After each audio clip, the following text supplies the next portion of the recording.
Bowser attacked airship. Once upon a time, there is a huge airship. Mario saw Bowser and jumped to the floor.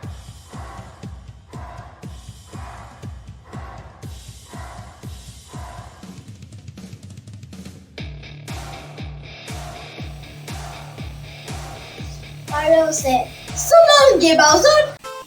Mario got all the power seeds and returned to his home. The end.